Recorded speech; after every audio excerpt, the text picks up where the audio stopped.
Welcome representatives, welcome back. Representatives from the Australian Recreational Motorists Association. Thanks very much for your attendance here today.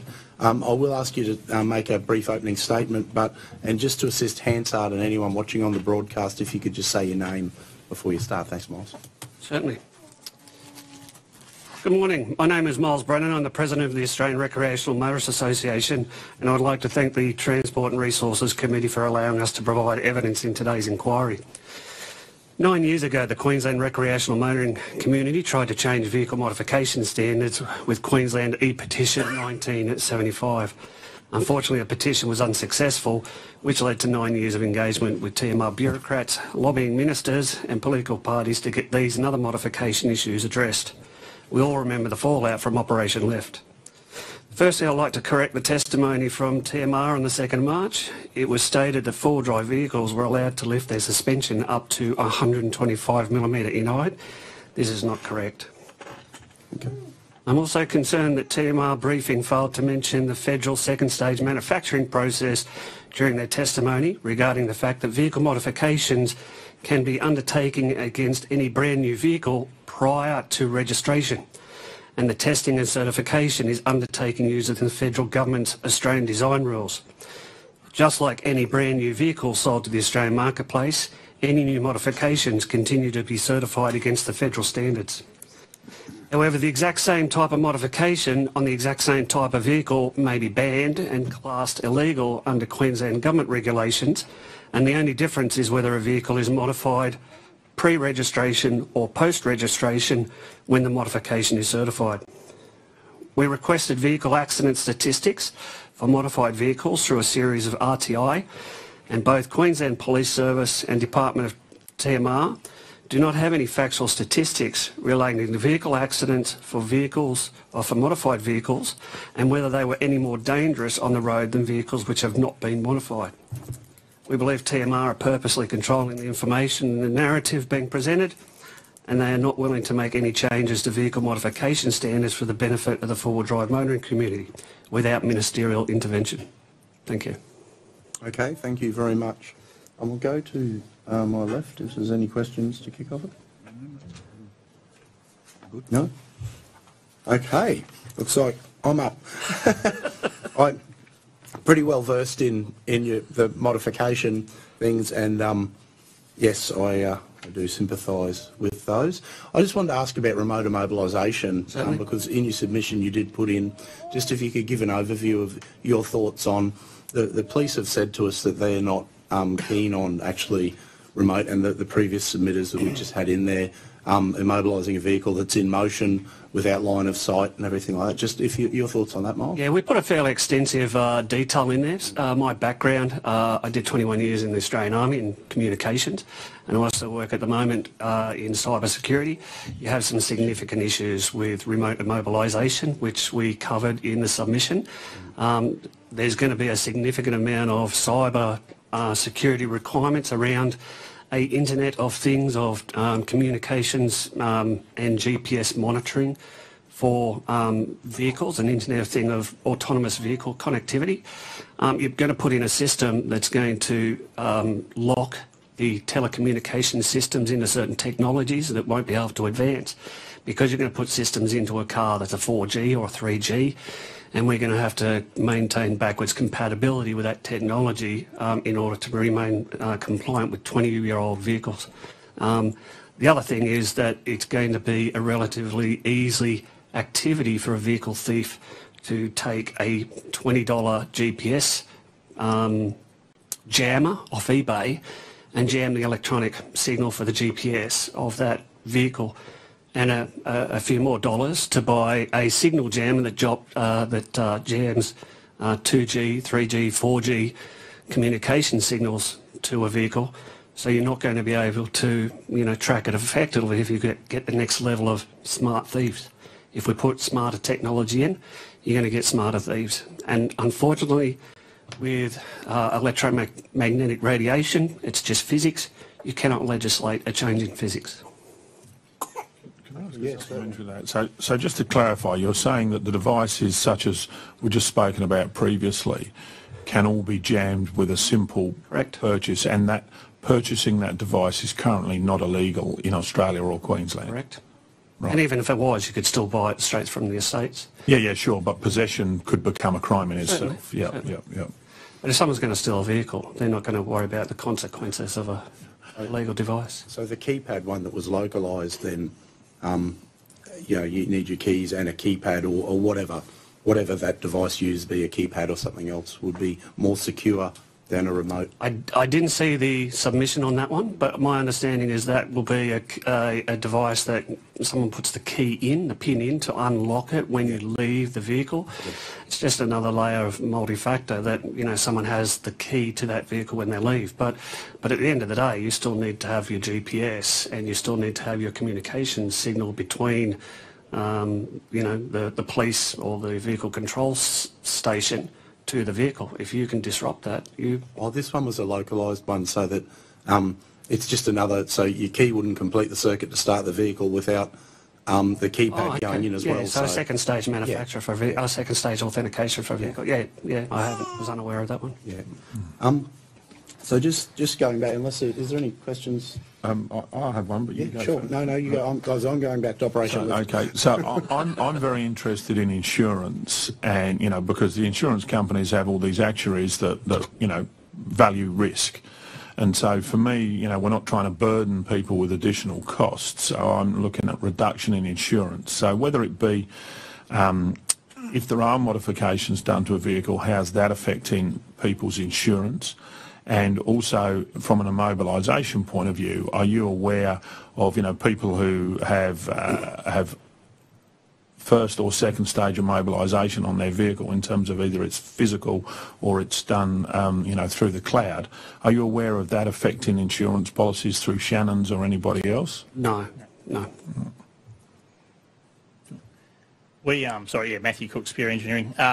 We are a company that manufactures here in Queensland. We also fit vehicles and do modifications. I've also done a lot of them personally, but we don't have any issues, and we have distributors Australia-wide. None of these kits that are federally approved or state approved in other states, there's no issues with insuring them for the full value of them, with all the details with the insurers. And Shannon's are a popular one, but there's other just normal insurers that we don't have an issue insuring them with either. Okay. We understand that there may have been in some communication, some articles that we read in the paper during our research that the cost of this may be pushed back to the insurance companies. But when you look at, there's going to be like $10 a person per car, and there's 20 million vehicles, a fleet on Australia. It was in the order of $200 million a year to run this program to network connect every single device. If you were fully autonomous, it's a significant amount of money to have the infrastructure set up. Okay. We recently heard from I'm going to read this one. Sorry, it's a lengthy one, but I want your right of reply on this one. The Low Volume and Individually Constructed Vehicle Association, now their submission stated that cars can be defected on interstate roads but are perfectly legal on the roads of the home state. The committee, we suggested to them that the Department of Transport and Main Roads said in an earlier hearing, they advised us that Queensland has interstate recognition whereby if a vehicle is registered in New South Wales, for example, and they have a different requirement, that vehicle comes to Queensland, it's completely legal if that vehicle is modified, even if it's outside Queensland rules.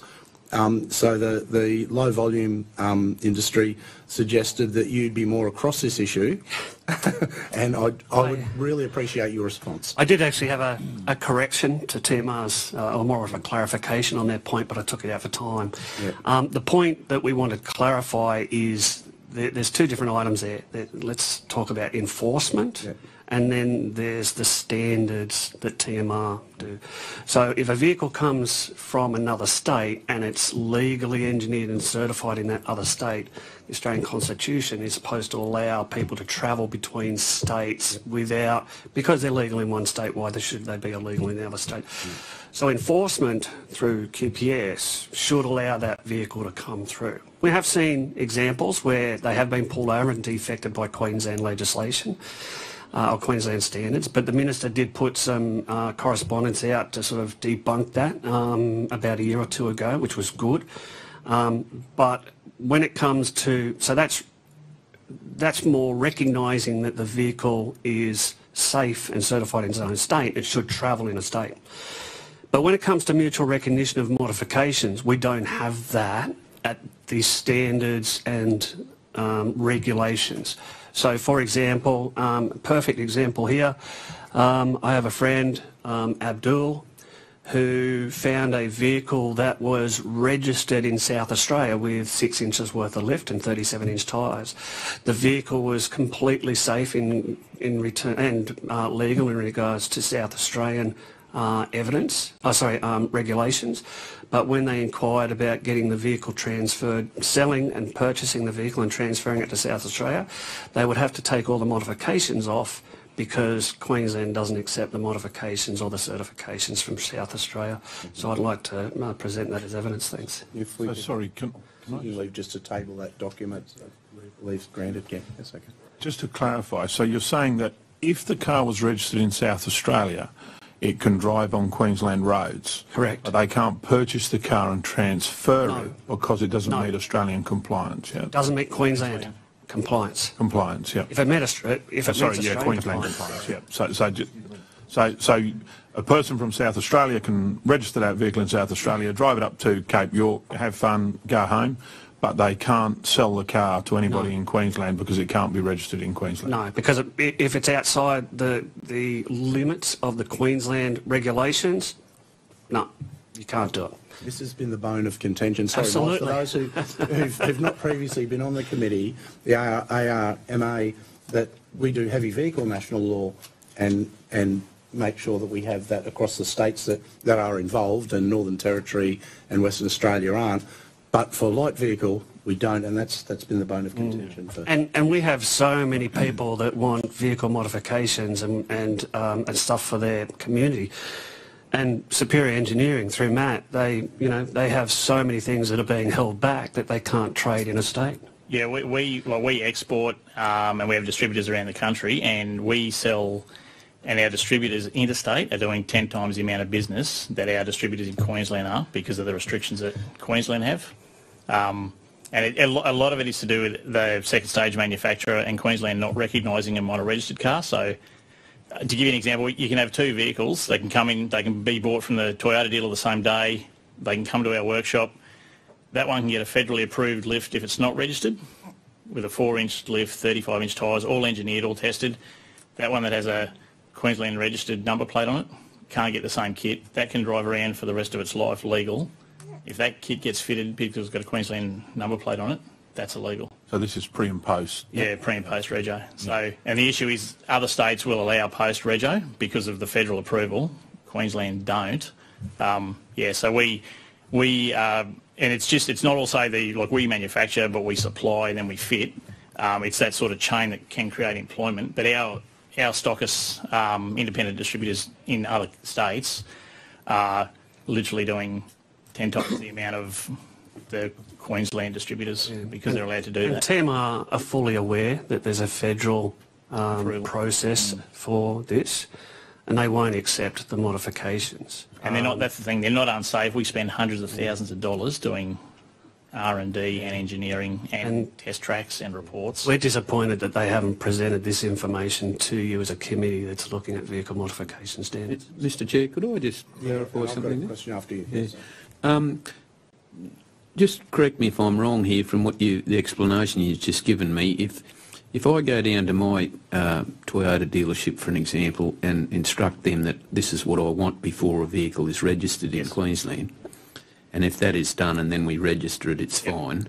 But if I buy the car as is off the showroom floor and then I go down to you and have it altered, whatever, then it's not compliant. Is that what you're That's doing? exactly right, Mr. Boyce. Yeah. Thank you, Mr. Chair. The only the question I had on that, and I suppose it's really moot because you've highlighted that if it's modified before registration, but your comments on in other states where they have annual inspections, do you think that has anything to do with it? And do you like the annual inspection regime? Look, it does seem like a good idea, and I grew up in New South Wales and I thought this is quite clever. But going to all the meetings with Main Roads and police and all these other groups that have more vested experience in what we do, we totally understand that their submission, and even RACQ, when they talk about the fact that, you know, annual inspections are not, you know, a way to ensure vehicle safety. Okay. We find that the vehicle modification community have got, you know, generally the people that want to do it right with safe, legal modifications actually have safer vehicles because they regularly go and do work on their vehicles, they regularly maintain them, and particularly for our incorporated motoring associations, they are, you know, doing maintenance on their vehicles more than the general public. And just for, now I'm not putting words in your mouth here or anything, but from previous, you know, meetings that we've had and discussions, the four-wheel drives you see getting around and they turn a corner and just about lie on their side, that's not what's being advocated. No, certainly not. No, we want properly engineered. Yeah, we want, our philosophy is safe, practical and affordable. So safe, it has to be safe for on-road and off-road use for all vehicle owners. Practical, the testing needs to be practical to certify that modification. So if there's a test that meets that requirement, then do that test. But we're finding that there's arduous or additional testing requirements being added that don't provide any value. And also cost. If we aren't providing costing services to the community that are beneficial to everyone, then people are not going to purchase it. For example, to do a electronic stability control test on a lifted four-wheel drive vehicle, you've got to spend $15,000 and send the vehicle down to Victoria, and that's not a guaranteed pass. It's only the ARBs and the TJMs that can spend considerable amount of money in R&D that can actually undertake that.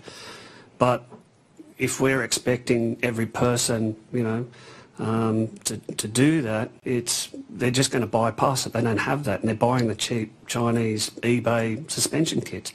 And we're creating a system that is so hard and so difficult to navigate that people are going out and buying unsafe products. And we keep telling Main Roads that, but they just, you know. That's where I suppose enforcement becomes a problem, because to the police officer seeing the four-wheel drive, he can't differentiate what system's on that vehicle. So. But the other thing too is that we're clashing with the anti-hooning laws. So the way that the modification legislation and standards are, they are very finite on what you can do, like down to the millimetre. Like if you increase your tyres in Queensland registration regulations, sorry, you can increase your tyres 25 mil at the bottom, so bottom and top, because you can't have a lopsided wheel, so 25 at the bottom and 25, so it's, they call it a 50 diameter increase in tyre. If you go 51, that's defective. Police class any modification that's outside the standard as defective, not unsafe, but defective. So it's a very strong term, being defective. It just means that they may have gone over the limit. It doesn't mean the vehicle's unsafe. And that's one of our biggest contentions, is that we want safe modifications. And the way that Main Roads are, you know, putting the testing processes in, and they keep changing the goalposts on what we can and can't do. Like you've had testing that, you know, you've shown them, and yeah, we've had meetings with vehicle standards, and they've said if you can provide us evidence, we'll look at it, which is an open-ended thing. They'll always look at it, but we, like I said before, we've spent hundreds of thousands of dollars, but we have got vehicles with bigger lift, bigger tyres, completely new suspension, and we've done a lane change test to prove that vehicle is safer than when it came out factory, and they said that's great, not interested. Yet over the border, we can do it, and or do it if every the day. vehicle was new pre-registration. Yeah, illogical. Remember for... So, yeah, just to clarify around that. So I'm just trying to understand, if you modify a vehicle and it's a particular class, let's just pick I won't say a brand name, but a particular brand of dual cab, and you can then send that away for that kit to be tested. Yes. That kit meets all of the safety standards and requirements, but it's not allowed then to be sold in Queensland because it's non-compliant with the regulation, even though it's met all the safety standards. Yeah, so you can have a federal approval, which to my mind I think you should override everything, obviously, but then Queensland have their own standards, and if it doesn't meet those, it can be registered pre-reg, it can't be registered post-registration, which is just illogical, obviously. But I guess my point is, there's a regulation that exists that's supposed to be around safety. Yes. You've proven the safety. Well and truly. But then it's not permitted because it doesn't meet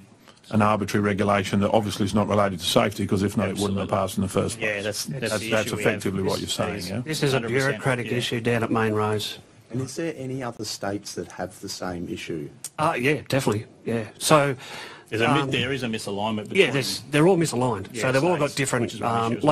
for example, South Australia, they have unlimited... You can do any size modification that you want, and it comes down to the engineer to do that work and do the testing and do the certification in order to meet the testing requirements and prove that vehicle safe. And regardless of the height or the width or whatever, that vehicle can then be done either before registration or after registration, and that modification is fit for purpose for the life of the vehicle. And there are limits inside the Australian design rules that actually say you can't go too high. So even if we did put modifications, if we said unlimited modifications, we're not going to get the big things that you see on Facebook that are, have got 40-inch tyres, and because there are limits that actually restrict dimensions of vehicles on the road. So, sorry, but what I meant to ask with that one was, have the federal law that you can modify the vehicle before you register it, and then does that happen in other states? Oh yes, yeah. Yeah, every state. Okay. Yeah. So our with the federal approvals that we do, the second stage manufacturer kits, you can get them registered Australia-wide without an issue. If you say you did that in New South Wales, then you move to Queensland, it's no problem getting that transferred and registered in Queensland if it's done that first federal approval registration. And I know we're at time, but just to clarify, so the reason you can get the federal approval is because there's been a safety standard test rather than a bureaucratic test. Oh yeah. To get the federal approval, it's not that they're lax, it's that they're actually testing safety. Yeah. We have to. There's a whole process. Having some prescribed criteria. Yeah, there's a whole process of engineering reports and tests you need to do. And is that per vehicle or per class? It's per vehicle for that specific modification. So that suspension kit on that model of vehicle. Yeah. So it is specific. Vehicle. You don't have to do each individual vehicle. Not each time, but once you've done it on that vehicle with that specific kit, then that is approved for that vehicle. Okay, thank you. Yeah, thank you. I just had one. Did you want to add to that, Miles? No. I just had one, and I probably already know the answer, but so if after the federal, as an overarching thing that we understand that you're advocating for, so if a new modification then is allowed in one jurisdiction, you would advocate for that to be allowed overall because it's been tested to engineering standards. Further than that, yes, but further than that, I mean, we have testing standards that are exactly the same, that are international. Yep. And we can't install some of the international certified and modified components for our vehicles because, again, they don't allow us to bring in, stuff from the States. Like Fiat Chrysler or Jeep, they do a whole heap of, they're built in the States and they do their engineering and the certification in the States. And the aftermarket suspension kits and companies over there do their stuff and test it in the States. The American testing standard is exactly the same as the Australian testing standard. It's just that the Australian ADRs are aligned with the United Nations ECE codes. We're not aligned to the American ones. So technically, we don't recognise the American code. It's exactly the same test. The only thing that we should be doing is we should be saying to the engineer, you can install that kit into that vehicle. You just need to make sure that you undertake this, like it's been certified, it meets and passed the testing. You just need to make sure that, you know, you're happy with it. I sympathise with you with that. having bought a European car from America to convert right-hand drive here and having to deal with the American standards, yet the original manufacturer standards are okay, but yes. So, if you don't mind, just we're out of time. But if you've got a final comment, yes. No, just we have prepared some questions that I noticed that you have main roads coming in later on this afternoon. I would like to provide some questions that may give you the opportunity to expand on the second stage manufacturing, whether you want to ask those or not, but they may help to expand on some of the points that we've raised. Thank you. So seeking leave to table. Okay. Yeah, sure. Okay. Thank you. And well, once again, time has beaten us. We do really appreciate you coming in and the new committee now will be versed in and this ongoing item of contention. So really appreciate it. And as I've asked everyone else, as this inquiry is continuing, if we come up with questions, you'd be happy to answer them. Most definitely. Your questions. Yeah, contact. Yeah, I think you've got all of our details. Really appreciate your time, and a transcript of this will be provided in due course. Thank you. All right. Thank you all. Thanks very much, folks. Thanks very much. Thank you.